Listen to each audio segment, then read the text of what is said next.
नोस्फेरातु movie का start Elon नामी लड़की से होता है जिसे लगता था कि वो बस दुनिया में अकेली ही बच गई है और वो अपने अकेलेपन को दूर करने के लिए अपने भगवान जिसकी वो प्रे करती है उसे अपना अकेलापन दूर करने के लिए बुलाती है। भगवान तो नहीं मगर उसकी आवाज एक खतरनाक राक्षस कॉन्ट ऑरलैक सुनकर उसके पास आ जाता है। एलन कॉन्ट ऑरलैक को देखकर बहुत खुश होती है मगर अगले ही पल कॉन्ट ऑरलैक उसकी गर्दन पकड़कर उसे मारने लगता है। इसके बाद सीन कट होकर हमें जर्मनी में साल 1838 दिखाया जाता है जिसमें एलन अब शादीशुदा है। उसका पति थॉमस जो कि एक जर्मन सिपाही होता है। थॉमस एलन को अपनी जान से भी ज्यादा प्यार करता है। एलन थॉमस से कहती है कि तुम आज काम पर ना जाओ क्योंकि मुझे बार बार डरावने सपने आ रहे हैं और हमारी शादी को भी अभी कुछ दिन हुए हैं, इसलिए तुम्हें मेरे साथ वक्त बिताना चाहिए। मगर थॉमस एलन से अपना जरूरी काम होने के कारण ऑफिस आ जाता है जहां पर उसका बॉस थॉमस से एक डील करता है जिसमें अगर वो इस काम को सरंजाम दे पाया तो उसे अपनी सोल्जर का कैप्टन बना दिया जाएगा और साथ ही उसे ऐशो आराम की जिंदगी के लिए एक खूबसूरत सा घर भी दिया जाएगा।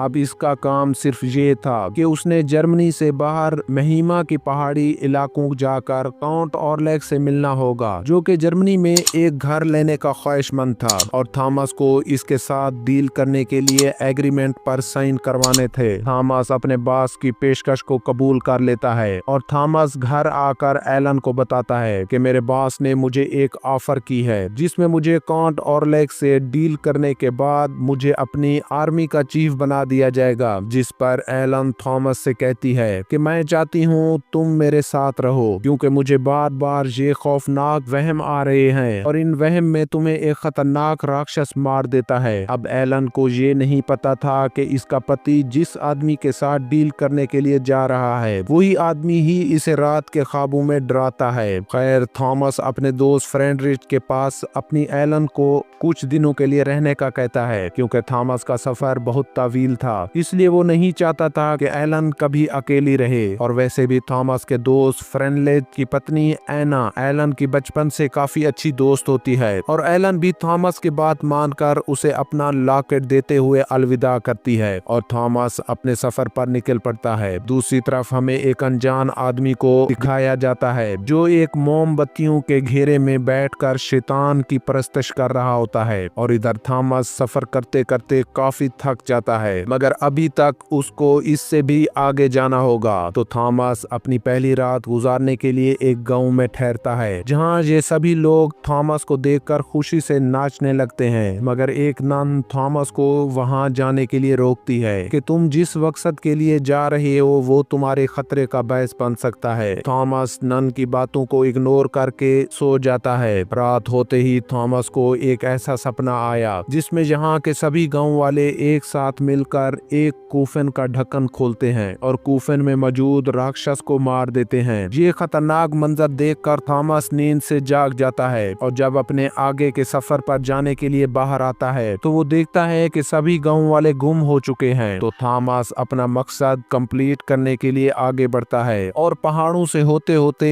अब वो जंगल के करीब आया तो एक घोड़ा गाड़ी उसके सामने आकर खड़ी हो जाती है जिसे देखकर थॉमस काफी घबरा जाता है मगर इसके बाद याद आता है कि शायद मुझे ये घोड़ा गाड़ी काउंट ऑरलैक तक ही ले जाएगी और वो इसमें बैठ जाता है और घोड़ा गाड़ी अपने आप चलते चलते उस काउंट ऑरलैक के महल में ले जाती है जहाँ पर थॉमस बस इसी महल में एक परछाई को देखता है। तो थॉमस इस परछाई के पीछे चलता चलता एक कमरे में आ जाता है जहाँ पर काउंट ऑरलैक उसे अपनी जहन्नम में वेलकम करता है और उसे अपने साथ वाली टेबल में बिठाकर अपने एग्रीमेंट निकालने का कहता है। थॉमस डरता हुआ एग्रीमेंट निकालता है और चेयर पर बैठ जाता है लेकिन इसके इर्द गिर्द काली परछाइयां घूम रही थी और ये अपने साथ खतरनाक मनाजिर देखकर थॉमस थोड़ा घबरा जाता है। दूसरी तरफ हमें दिखाया जाता है कि थॉमस की पत्नी एलन और उसकी दोस्त एना अपनी पति के साथ उसे लेकर चहलकदमी कर रहे होते हैं कि उसी वक्त एना को दौरे पड़ना शुरू हो जाते हैं। तो फ्रेडरिक उसे उठाकर डॉक्टर के पास ले आते हैं जहां पर डॉक्टर उसे बेहोशी वाली दवा देकर उसे बेहोश कर देता है। दूसरी तरफ जब थॉमस सुबह नींद से जागा तो देखता है कि उसके चेस्ट पर किसी जीव के दांतों के निशान हैं मगर थॉमस इन निशानों को इग्नोर करता है। जब अगली रात थॉमस काउंट ऑरलैक ऑरलेक से मिलता है तो कांट ऑरलेक उसके साथ होने वाली डील के कॉन्ट्रैक्ट पेपर पर अपनी मोहर लगाता है। फिर थॉमस भी इन पेपर्स पर अपने सिग्नेचर कर देता है, यानी कि अब थॉमस का मिशन कंप्लीट हो चुका था। तो थॉमस कांट ऑरलेक से अपनी वापसी की इजाजत मांगता है, मगर कांट ऑरलेक उसे कहता है कि तुम अब कहीं नहीं जा सकते, और वो बातों बातों में थॉमस से एलन का दिया हुआ लॉकेट भी छीन लेता है और वहां से गुम हो जाता है। अगली रोज जब थॉमस की आंख खुली तो इस महल से खुद को निकालने के लिए इधर उधर भागने लगता है, लेकिन उसे कोई ऐसा दरवाजा नहीं दिखाई देता जिससे वो इस महल से बाहर जा सके। मगर अपनी जान बचाने के लिए महल की बेसमेंट का दरवाजा खोलता है, जिसमें उसे महल के सभी राजों के कोफन मिलते हैं। तो थॉमस डरते हुए बेसमेंट में आगे बढ़ता है और वहां के सबसे बड़े कोफन को खोलता है तो उसमें कांट ऑरलेक को मरा हुआ पाता है। तो थॉमस इन गांव वाले के ख्वाब को याद करके कांट ऑरलेक को घंटी के साथ मारने ही वाला होता है कि उसी वक्त कांट ऑरलेक जाग जाता है और उसे पकड़कर उसका खून पीने लगता है। लेकिन जैसे ही रात ढली, सूरज की किरणें महल के अंदर आने लगती हैं तो कांट ऑरलेक जल्दी से भागता हुआ दोबारा कॉफिन में चला जाता है। इस मौके का फायदा उठाकर थॉमस महल की खिड़की से छलांग लगा देता है। इधर जर्मनी के प्रोफेसर जेल में एक ऐसे आदमी से मिलने के लिए जाते हैं जो खुद को कांट ऑरलेक का गुलाम कहता था और इस चीज को जिंदा रखने के लिए वो उसकी परस्तिश करता था। प्रोफेसर उससे पूछता है कि तुम्हारा भगवान कौन है, मगर वो आदमी प्रोफेसर को जवाब देते हुए कहता है कि वो जल्द ही इस धरती पर कब्जा कर लेगा। ये कहते हुए वो प्रोफेसर पर हमला कर देता है और इसके बाद थॉमस को नदी के किनारे पर बेहोश पड़ा दिखाया जाता है। उसी वक्त एक नन आकर उसे उठाते हुए अपनी चर्च में ले जाते हैं और अपने खुदावन से थॉमस को जिंदा रखने के लिए प्रे करने लगती है। तो थॉमस गहरी सांस लेकर जाग जाता है और एलन के नाम की आवाज लगाने लगता है और नन को बताता है कि वो राक्षस मेरी पत्नी एलन को मारने के लिए जर्मनी जा रहा है और मुझे उसे बचाने के लिए जाना होगा। मगर नन उसे चर्च में रहने का कहती है, क्योंकि अगर वो चर्च से बाहर निकला तो वो राक्षस उसे मार देगा। मगर थॉमस नन की किसी बात पर भी यकीन ना करते हुए वहां से अपना घोड़ा लेकर जर्मनी की तरफ निकल पड़ता है। दूसरी तरफ समंदर में हमें दिखाया जाता है कि एक शिप पर कांट ऑरलेक अपने एक पार्सर पर लगी हुई मोहर में बंद जर्मनी की तरफ जा रहा होता है। उसी वक्त शिप के सभी मेंबर बीमार पड़ने लगते हैं और सभी के मुंह से ब्लड निकलने लगता है। दूसरी तरफ थॉमस का दोस्त फ्रेडरिच जर्मनी के सबसे बड़े प्रोफेसर को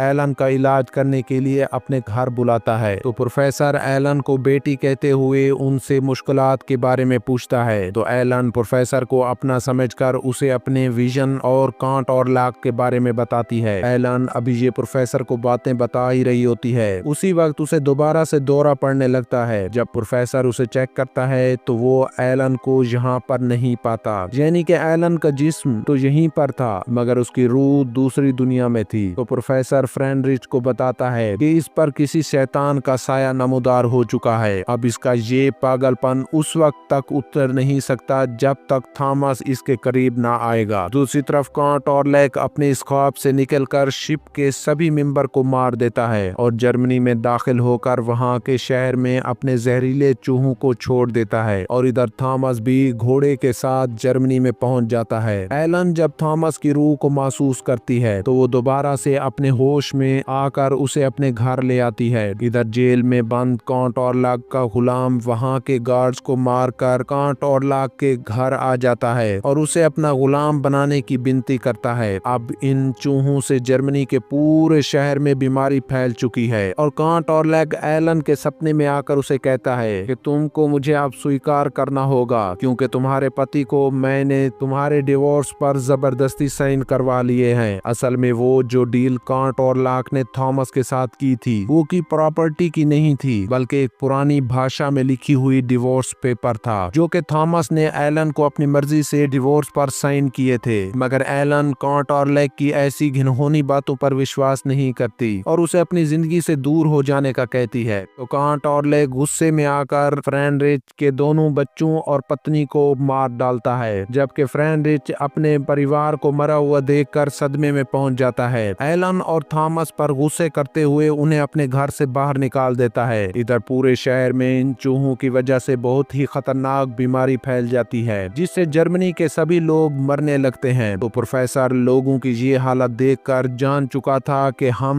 सबको इस जुल्म से निजात दिलाने के लिए एलन ही अब इस राक्षस का खात्मा कर सकती है। तो प्रोफेसर अपने प्लान के मुताबिक एलन से आकर मिलता है और उसे अपने प्लान के बारे में बताते हुए कहता है कि मैं तुम्हारी पति को साथ लेकर इस राक्षस के कोफन को जलाने के लिए जाएंगे और तुम्हें इस राक्षस और उसे सूरज की किरणों के साथ मारना होगा, तो शायद ही हम इस जर्मनी के लोगों को बचा सकें। तो एलन भी प्रोफेसर की बात मानकर इस प्लान में शामिल होने के लिए मान जाती है। दूसरे दिन प्रोफेसर थॉमस को लेकर कांट और लेक के महल की तरफ निकल पड़ते हैं, जबकि दूसरी तरफ एलन खुद को तैयार करके कांट और लेक को अपने पास बुलाती है और वो भी इसकी फरियाद सुनकर इसके पास आ जाता है। दूसरी जानिब प्रोफेसर थॉमस कांट और लेक के महल में आकर उसके कूफन का ढक्कन उतारते हैं, तो थॉमस जल्दी से घंटी से वहां पर पड़ी लाश को मार देता है, लेकिन वो देखते हैं कि ये कांट और लाक नहीं बल्कि उसका गुलाम था। तो थॉमस को ये सब कुछ देखकर समझ आ जाता है कि कांट और लेक अगर यहाँ पर नहीं तो शायद मेरी बीवी के पास होगा, और वो अपनी बीवी को बचाने के लिए दोबारा जर्मनी की तरफ रुख करता है। जबकि दूसरी तरफ कांट और लेक एलन का सीना चीरते हुए उसका खून चूसने लगता है और अपने आप को शांत करते करते सुबह की सूरज की किरणें उसके ऊपर आ पड़ती हैं, जिससे उसका जिस्म जल जाता है और वो वहीं पर मर जाता है। लेकिन कांट और लेक खुद को मारने के साथ साथ एलन को भी मार डालता है और थॉमस जब वापस अपने घर लौटा तो अपनी पत्नी को बिस्तर पर कांट और लेक के साथ मरा हुआ पाता है और इसके साथ ही ये मूवी का एंड हो जाता है। इस तरह की नई हॉरर मूवी देखने के लिए हमारे चैनल को लाइक और सब्सक्राइब करें।